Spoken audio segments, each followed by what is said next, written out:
तो गैस जैसे कि लास्ट वीडियो में हमने बात करी थी कार्नेटिक वॉर्स की, जिसमें हमने फर्स्ट और सेकंड कार्नेटिक वॉर डील किया था। तो यहाँ पे अब हम इस वीडियो में डील करने जा रहे हैं थर्ड कार्नेटिक वॉर। तो थर्ड कार्नेटिक वॉर की अगर बात करें तो थर्ड कार्नेटिक वॉर का जो मेन रीजन था, इसके पीछे जो मेन रीजन रहा है, जो आपके पास यूरोप में 7 इयर्स वॉर स्टार्ट हुआ था। 7 इयर्स वॉर जो स्टार्ट हुआ था, बस यही मेन रीजन था। अब यूरोप और यूएस में और वी कैन से अमेरिका में ये 7 ईयर वॉर स्टार्ट हुआ, जिसका इम्पैक्ट आपको इंडिया में भी देखने को मिलेगा। अब ये मेनली जो दो एंटिटीज थी यहाँ पे, वो थी आपके पास ब्रिटेन एंड फ्रांस। अब इसका इम्पैक्ट इंडिया में कैसे देखने को मिलेगा? अब जब ये 7 ईयर वॉर यूरोप में स्टार्ट हुआ तो फ्रेंच गवर्नमेंट ने तो यहाँ पे किसको भेजेंगे, अब यहाँ पे काउंट डी लैली को इंडिया में भेजा जाएगा। काउंट डी लैली को उन्होंने कहां पे भेजा? इंडिया में भेजा। ये कमांडर इन चीफ थे फ्रेंच आर्मी के, जिनको मेन एम क्या था इंडिया आने का, कि इनको क्या करना है, एक्सपेल करना है ब्रिटिशर्स को फ्रॉम इंडिया से। तो ये अराइव करेंगे इन 1758, अप्रैल 1758 में ये इंडिया में अराइव किए। और इन्होंने उसके बाद ही आफ्टर अराइवल इन्होंने स्टार्ट कर दिया वर्क टू कि ये कैसे एक्सपोज करेंगे और एक्सपेल करेंगे ब्रिटिशर्स को फ्रॉम इंडिया से। तो अब यहाँ पे देख, इसके रिजल्ट में आपको यहाँ पे क्या देखने को मिलता है? बैटल ऑफ वॉन्डिवॉश देखने को मिलता है। बैटल ऑफ वॉन्डिवॉश ये तमिलनाडु रीजन में पड़ेगा। ये बैटल जो होगी आपके पास ऑन 22 ऑफ जैन 1760 को आपको देखने को मिलेगी। इस बैटल ऑफ वॉन्डिवॉश में जो आपके पास दो एंटिटीज थी, वो आपके पास एक साइड थी Britain and second is your France. Britain में अगर मैं बात करूं तो यहाँ पे इंग्लिश आर्मी को जो लीड कर रहे थे, ब्रिटेन की आर्मी को जो लीड कर रहे थे, आयर कूट कर रहे थे। और वहीं पे फ्रेंच आर्मी को जो लीड कर रहे थे, वो आपके पास कर रहे थे लैली एंड मार्क्विस। मार्क्विस की बात हमने सेकंड कार्नेटिक वॉर में करी थी, तो अब वो आप देख सकते हो। जिसने भी वीडियो नहीं देखी तो वो लास्ट वीडियो देख सकता है। अब इस बैटल में ब्रिटिश क्या करेंगे, डिफीट करेंगे फ्रांस को। और इन्होंने क्या कर दिया, मार्क्विस जो था उनको एज अ प्रिजनर ले लिया गया। और इस बैटल के बाद अब लैली को क्या कर दिया गया था, डिटेन कर दिया गया था। दैट मीन्स ब्रिटिशर ने क्या किया, डिटेन किया फॉर 2 इयर्स के लिए। एंड इसके बाद लैली को डिटेन किया गया फॉर 2 इयर्स के लिए। अब जैसे 2 इयर्स के बाद इनको रिलीज किया गया, तो ये अपने होम टाउन और होम कंट्री, नेटिव कंट्री में वापिस चले गए। जैसे ये फ्रांस में वापिस जाएंगे तो फ्रेंच गवर्नमेंट इनके साथ बहुत ही अच्छा ट्रीट करेगी। फ्रेंच गवर्नमेंट इनके साथ बहुत ही स्पेशल ट्रीट करेगी। स्पेशल ट्रीट की सेंस में कि यहाँ पे इन भाई साहब के साथ क्या किया गया, लैली के साथ पहले इनको इम्प्रिजन किया गया, इनको जेल में डाला गया और बाद में इनको क्या कर दिया गया, एग्जीक्यूट कर दिया गया। राइट, तो ऐसी ट्रीटमेंट इनको इनके साथ मिली। अब देखो, जैसे ही बैटल ऑफ वॉन्डिवॉश एंड होती है इन 1760 में, तो यहाँ पे क्या हुआ, जो फ्रांस की सेटलमेंट थी पौंडीचेरी, उसको सीज कर लिया गया। ठीक है, सबसे पहले तो फ्रेंच जो थे पौंडीचेरी में रिट्रीट हो गए, बट बाद में जो है पौंडीचेरी को सीज कर लिया किसने, ब्रिटिशर ने, फ्रॉम द फ्रांस। ठीक है, और इसको जो सीज किया गया था फ्रॉम द फ्रांस, और पौंडीचेरी जो सरेंडर किया था फ्रांस ने ब्रिटिशर्स को, वो 16 ऑफ जैन 1761 को किया गया था। अब देखो, इसका जो थर्ड कार्नेटिक वॉर का जो मेन रीजन था, जो यूरोप में 7 ईयर वॉर जो स्टार्ट हुई थी। तो अब ये जो 7 ईयर्स वॉर जो स्टार्ट हुई यूरोप में, जो आपके पास 1757 में स्टार्ट होगी, जो जाके एंड होगी 1763 में। ठीक है, अब देखो यहाँ पे 1756 में ये स्टार्ट होगी, जो जाके एंड होगी 1763 में। 7 ईयर वॉर जो स्टार्ट हुई थी वो 1756 में हुई थी। राइट, तो 1763 में ये एंड होगी with the treaty of Paris, और पीस ऑफ पेरिस भी जिसको बोलते हैं, और ट्रीटी ऑफ पेरिस भी जिसको बोलते हैं। ठीक है। तो यहाँ पे देखो ये जो है इसके थ्रू ही आपके पास क्या हो गया, थर्ड कार्नेटिक वॉर जो है वो एंड हो गया। अब यहाँ पे क्या किया गया, आफ्टर दिस ट्रीटी के बाद अब पौंडीचेरी और सम अदर फ्रेंच सेटलमेंट जो थी वो किसको रिस्टोर कर दी गई, फ्रांस को। फ्रांस को रिस्टोर तो कर दी गई, बट फ्रांस पे यहाँ पे क्या लगा दिया, रेस्ट्रिक्शन लगा दिया कि वो अब फ्यूचर में कभी भी पौंडीचेरी को क्या नहीं कर सकते, फोर्टिफिकेशन नहीं कर सकते। तो ये बात यहाँ पे बोल दी गई, राइट। तो दैट मीन इनको सीधी सी बात बोली गई फ्रांस को कि वो पौंडीचेरी में अपनी सेटलमेंट रख सकते हैं, बट इसको as a only merely as a trading centre use करेंगे, ना कि इसको अपनी कॉलोनी बनाएंगे। तो ये रेस्ट्रिक्शन यहाँ पे लगा दी गई। दैट मीन्स अब पौंडीचेरी जो रहा वो सिर्फ ट्रेडिंग सेंटर रहा, किसका, फ्रांस का। अब इनकी कॉलोनी नहीं रही। डन। तो ये था आपके पास थर्ड कार्नेटिक वॉर। अब यहाँ पे बात करते हैं नाउ ब्रिटिश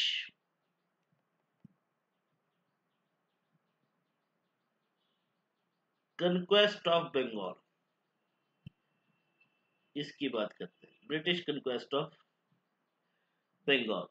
देखो यहाँ पे अगर मैं बात करूं, इंडिया में मेनली 3 प्रोविंसेस थी ब्रिटिश की, मद्रास, बंगाल एंड बॉम्बे। मद्रास, अगर हम बात करें कर्नाटिक रीजन में, मतलब ये जो कर्नाटिक वॉर्स की थी वो मद्रास के रीजन में थी। अब हम बात करते हैं बंगाल की। बंगाल की बात करेंगे तो थोड़ा सा हम पीछे जाएंगे हिस्ट्री में, तो हम बात करेंगे यहाँ पे मुगल एम्परर फारूक सियार की। फारूक सियार जो फेमस है फॉर द फरमान ऑफ 1717। अगर किसी को नहीं पता तो वो मेरी वीडियो में जाके देख सकता है, फारूक सियार के बारे में हमने बात करी है।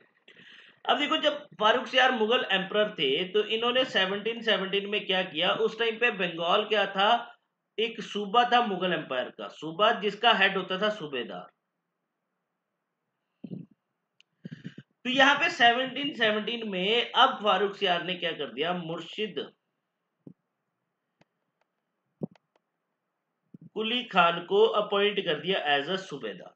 अब सूबेदार तो अपॉइंट कर दिया गया, बट ये सूबेदार अपॉइंट होने से पहले ये कौन सी डेजिग्नेशन पे थे, ये आपके पास दीवान थे बंगाल के। मतलब दीवान के साथ साथ अब इनको सूबेदार भी बना दिया गया, दैट मीन्स निजाम भी बना दिया गया बंगाल का। तो अल्टीमेटली जब ये दोनों पोस्ट होल्ड कर रहे थे, गवर्नर की पोस्ट भी, सूबेदार को आप निजाम भी बोल सकते हो, गवर्नर भी बोल सकते हो। अब इनके पास दोनों इंपॉर्टेंट पोस्ट आ गई, दीवानी राइट भी आ गया, एक गवर्नर भी आ गया। दैट मीन्स अब ये अपने अकॉर्डिंग मैनेज करने लगे बंगाल को। तो इसी टाइम पे फिर इन्होंने क्या कर दिया, अपने आप को, दैट मीन्स बंगाल को डिक्लेयर कर दिया एज एन इंडिपेंडेंट स्टेट। बोला कि अब ये जो है मुगल का सूबा नहीं है, अब बंगाल जो है एक इंडिपेंडेंट स्टेट है। और यहाँ पे खुद टाइटल एज्यूम कर लिया नवाब का, कि यहाँ पे अब जो हेड जो होगा बंगाल का उसको टाइटल दिया जाएगा, डेजिग्नेशन दी जाएगी नवाब की, राइट। तो ये बात याद रखना। तो अब यहाँ पे बात करते हैं, तो ये थी 1717 की बात। अब बात कर रहा हूं 1740 की। अब 1740 में अली वर्दी खान जो ब्रिटिश की सॉरी मुगल्स के डेप्यूटी गवर्नर थे, कहां के, बिहार के। अब ये क्या करेंगे, इन्वेड करेंगे बंगाल को। और इस टाइम पे बंगाल के जो नवाब थे वो थे आपके पास सरफराज खान, जिनको ये डिफीट करेंगे और इनको मार देंगे एंड किल्ड हिम। और खुद क्या कर जाएंगे, टाइटल जो है दैट मींस ससीड कर जाएंगे थ्रोन को, और खुद जो क्या बन जाएंगे, बंगाल के नवाब। किसकी बात कर रहा हूं, ठीक है, अली वर्दी खान। अली वर्दी खान ने क्या किया, सरफराज खान को मारा और खुद क्या बन गए, नवाब बन गए बंगाल के। अली वर्दी खान कहां से थे, बिहार से थे। अब क्या हुआ, इन 1756 में अली वर्दी खान ने क्या किया था, अपने ग्रैंडसन सिराज उद दौला, इनको नॉमिनेट कर दिया था एज हिज सक्सेसर। अब क्या हुआ, 1756 में इनकी डेथ हो जाती है। किसकी डेथ होगी, अप्रैल 1756 में डेथ होगी किसकी, अली वर्दी खान की। अली वर्दी खान की डेथ हुई तो अल्टीमेटली इन्होंने अपने लाइफ स्पैन में ही, अली वर्दी खान ने ही अपने लाइफ स्पैन में सिराजुद्दौला को अब नॉमिनेट कर दिया था एज ए सक्सेसर। तो अल्टीमेटली अब कौन नवाब बनेगा, सिराजुद्दौला। अब जैसे सिराजुद्दौला जो है यहाँ पे नवाब बनेंगे, तो अब ये टाइम पीरियड आ जाएगा जब ये आपको यहाँ पे देखने को मिलेगी इनके टाइम पे battle of Plassey in 1757। That mean 1756 में ये क्या बनेंगे, नवाब बनेंगे। और 1757 में एक मेजर बैटल आपको देखने को मिलेगी जिसको बोला जाता है बैटल ऑफ प्लासी। अब इस बैटल ऑफ प्लासी के पीछे रीजन क्या था, यहाँ पे क्या रीजन रहे कि यहाँ पे सिराजुद्दौला के नवाब बनते ही रिलेशनशिप जो है, दैट मीन्स यहाँ पे जो है वो रिलेशनशिप जो थे वो खराब हो चुके थे, और दैट मीन्स की जो कन्फ्लिक्ट जो था वो स्टार्ट हो चुका था between the Nawab and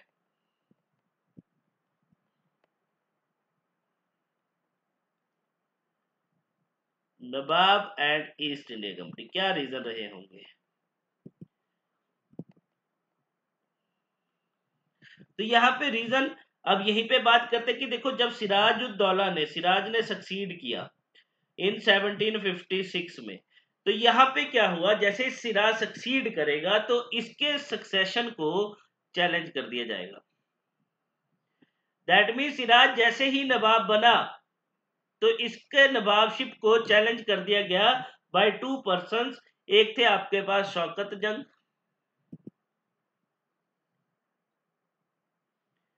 and second is your Ghaseti बेगम।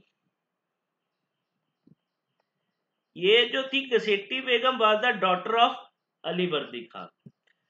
एक रीजन तो ये रहा। अब रीजन क्या रहा कि घसेट्टी बेगम को सपोर्ट करना स्टार्ट कर दिया ब्रिटिश ईस्ट इंडिया कंपनी ने फॉर द नवाबशिप के लिए, राइट। एक इसकी वजह से जो है नवाब जो थे सिराजुद्दौला जो थे वो अगेंस्ट हो चुके थे ब्रिटिशर के। सेकंड यहाँ पे रीजन की बात करें तो इन्होंने, ब्रिटिशर ने क्या किया था, शेल्टर प्रोवाइड किया था किसको, टू कृष्णा दास। अब कृष्णा दास क्या था, ये एक ट्रेजरर था जिसने क्या किया था, नवाब की ट्रेजरी को लूटा और भाग गया था। फिर ब्रिटिशर ने क्या किया था, इसको शेल्टर दिया था। बट यहाँ पे जो इमीडिएट कॉज रहेगा,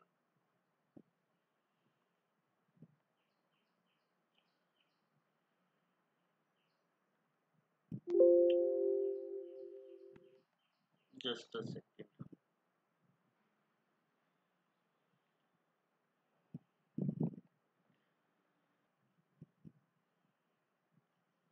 तो यहाँ पे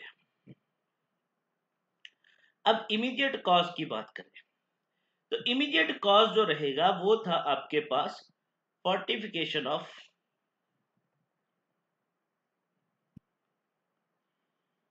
फोर्ट विलियम।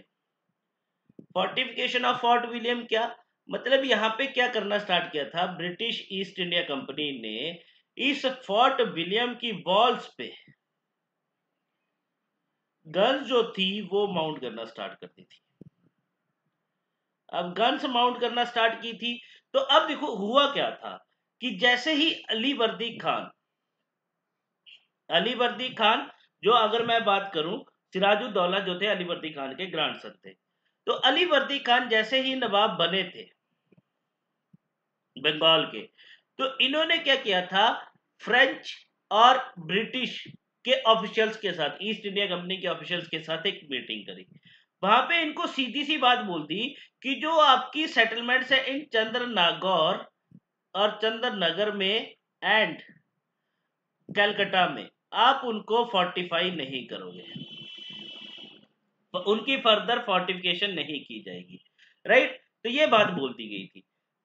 अब जैसे ही ब्रिटिशर क्या कर रहे थे, फोर्ट विलियम की वॉल्स पे गन्स माउंट कर रहे थे, तो इसको अपोज किया किसने, अब इसको अपोज किया गया बाय सिराजुद्दौला ने।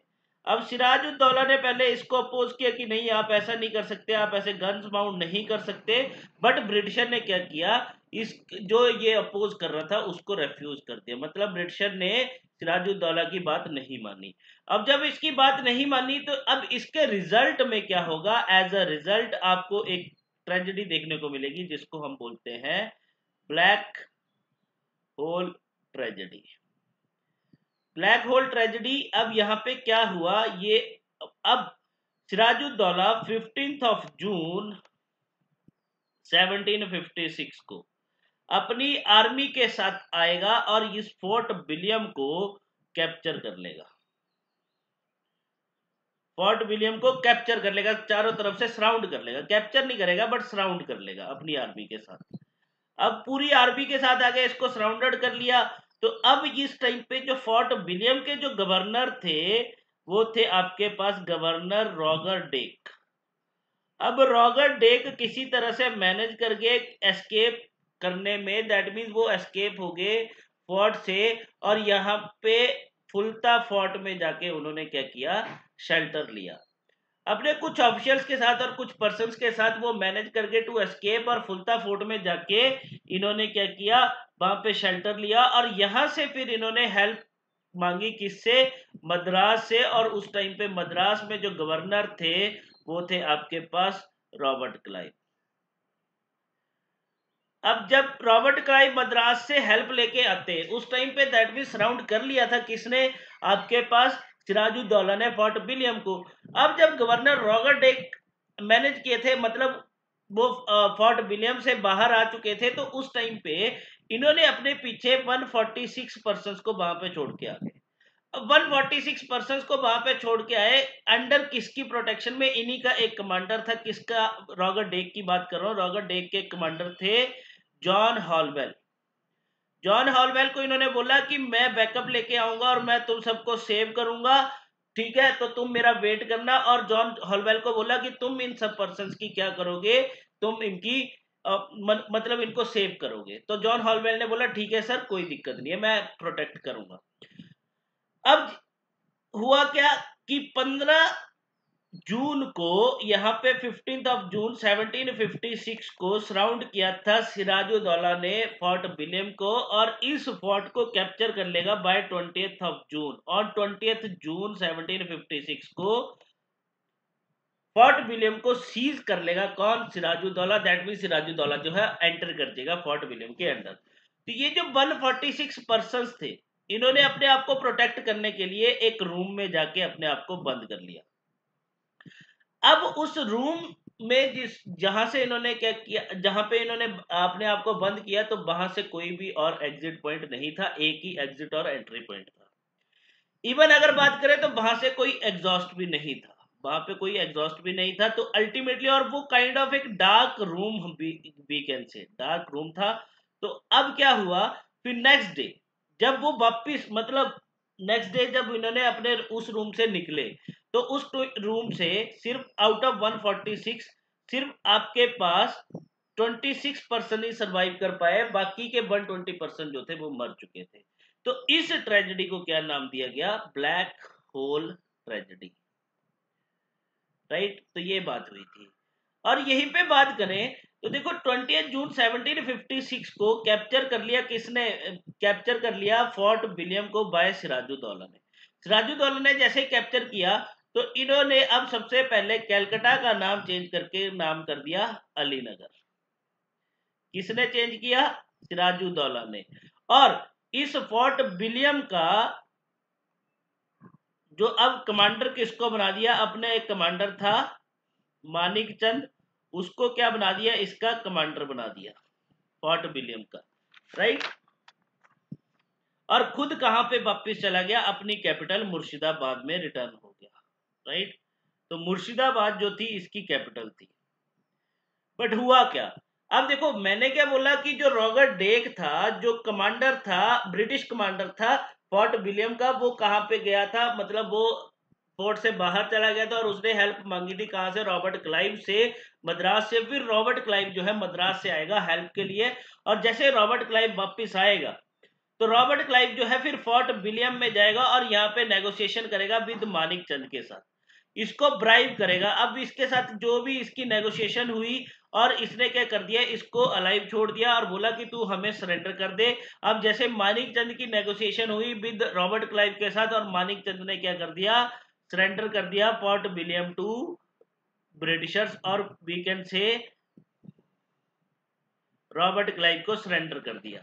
अब जैसे मानिक चंद सरेंडर करेगा फोर्ट विलियम को, इसके बाद आपको एक, इस ब्लैक होल ट्रेजेडी के बाद एक आपको ट्रीटी देखने को मिलेगी। उस ट्रीटी का नाम था treaty of Alinagar. Treaty of Alinagar, ठीक है। अब देखो ट्रीटी ऑफ अलीनगर जो हुई, देखो एक मेन रीजन और था बैटल ऑफ प्लासी का, जो था आपके पास फरमान ऑफ 1717 जिसको इशूड किया गया था बाय फारूक सियार, राइट। तो अब इस ट्रीटी ऑफ अलीनगर के साथ, अब ये ट्रीटी ऑफ अलीनगर जो होगी, this treaty of Alinagar was signed between Nawab of Bengal and British East India Company. तो यहाँ पे नवाब ऑफ बंगाल जो थे सिराज उद दौला थे। तो सिराज भाई साहब अब इस ट्रीटी के अकॉर्डिंग एग्री कर जाते हैं कि दैट मीन्स उन्होंने क्या कर दिया, ग्रांट कर the former privileges, farmer trade privileges जो थी किसकी, ईस्ट इंडिया कंपनी की, ठीक है, टू ईस्ट इंडिया कंपनी। जो भी इनकी फॉर्मर ट्रेड प्रिविलेजेस थी उनको वापस कर दी। इवन उनको यहाँ पे परमिशन दे दी कि अब वो क्या कर सकते हैं, फोर्टिफिकेशन कर सकते हैं, फोर्टिफाई कर सकते हैं कैलकाटा को, राइट। एंड इवन इसने यहाँ पे सिराज एग्री कर गया कि वो क्या करेगा, कंपनसेशन पे करेगा to British East India Company को, जो भी लॉस यहाँ पे सफर्ड हुआ है बिकॉज ऑफ हिज, मतलब जो इसने अटैक किया था फोर्ट विलियम पे और जो ब्लैक होल ट्रेजेडी हुई थी, तो उसके लिए कंपनसेशन पे करने के लिए भी एग्री कर गया। तो ये ट्रीटी ऑफ अलीनगर साइन हुई थी। ये कब साइन हुई थी, इन फेब 1757 में साइन हुई थी। इन 1757 में जो है ये साइन हुई थी आपके पास, राइट। तो ये बात याद रखना। इसके बाद बात करते हैं, अब देखो ये जो रॉबर्ट क्लाइव भाई साहब थे, ये रॉबर्ट क्लाइव भाई साहब जो थे ये थोड़े से, अगर मैं बात करूं, चतुर बंदा था, ये बहुत स्मार्ट था। तो ये सेटिस्फाई नहीं था विद, इसको लगा कि ये जो आपके पास सिराजुद्दौला है was not satisfied with Sirajuddaula, तो सिराज के साथ ये सेटिस्फाइड नहीं थे। तो अब इन्होंने क्या बोला, दे सेड कि अब इन्होंने डिसाइड किया कि मेरे को क्या करना है, सिराज पे पूरा, मतलब सिराज को रिप्लेस करना है। तो इन्होंने क्या किया, अब सिराज के जो ऑफिशियल्स थे उनके साथ नेगोशिएशन करना स्टार्ट कर दिया, और इन ऑफिशियल्स के साथ क्या किया, सिराज के अगेंस्ट ही कॉन्स्पिरेसी की।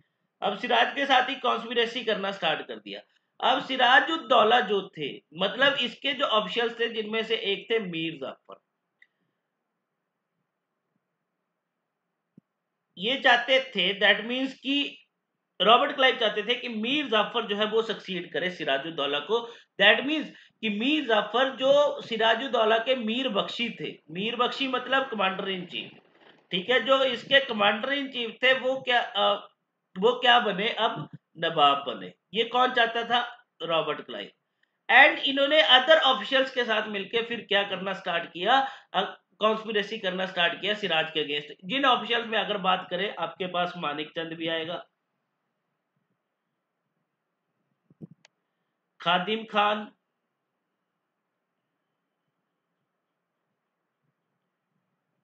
अमीर चंद,